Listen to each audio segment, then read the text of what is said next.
السلام علیکم نوی ویډیو سره تاسو ورکړی وای امید لرم چې تاسو ټول به روز خوشاله وای ژوند په مزو کې به پات مدین کې ډیر زیات افسوسناک واقعیا مخې ته شوی و د انسانیت جنازه وتی و ورور خپل خو د چکر د پاره بوتلې و چې الته وسله بیا په اوتل کې جنسي زیاتې یعنی زنا کړې و هغه ورور گرفتار شوی دی د هغه بیان راغلی دی ورور د خپل خور باره کې څه وایي چې داسې خلکتي ورسره ولې تاسو د ورور د خبرو نه ځان خبرول غواړئ کو سپورې چې زموږ د چینل مخه نوی سبسکرایب کړئ او زموږ د چینل مخه سبسکرایب کړئ ته نشان څخه مخاوخه چې د مخ خلیوانه معلوماتي ویډیو تاسو ته په اسانۍ سره ملاويږي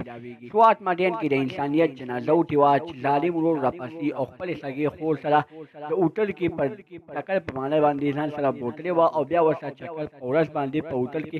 جنسي زیاتې یعنی زنا کوي دوستانو ورور داسې ولې مجبور شو چې خپل سګي خور سره زنا وکړي او خپل سګي خور د کور نه د په باندې باندې روانه کړله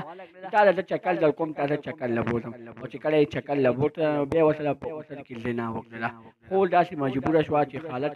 خپل مور او پلار ته بیان کو چې ما سره مې ورور په اوتل کې داسې حرکتونه وکړل او بیا یې سره زنا وکړله دوستانو مور یې ډایرکټ پولیس ته ووایي د هغه ورور یې د کور نه تښتېدلی و پرون ګرفتار شوی دی ورور یې وایي چې ما داسې هېڅ کله نه کول غوښتل چې زه خپلې خور سره زنا وکړم خو زه داسې ظالم ورور ستا شوم چې ما د خپلې خور عزت په خپله باندې لوټ کړو زموږ دا ویډیو په غشي وي زموږ د چینل مخه سبسکرایب کړئ ته د نشان څخه مخه وخی چې زموږ خلیوانه معلوماتي ویډیو تاسو ته په اسانۍ سره ملاویږي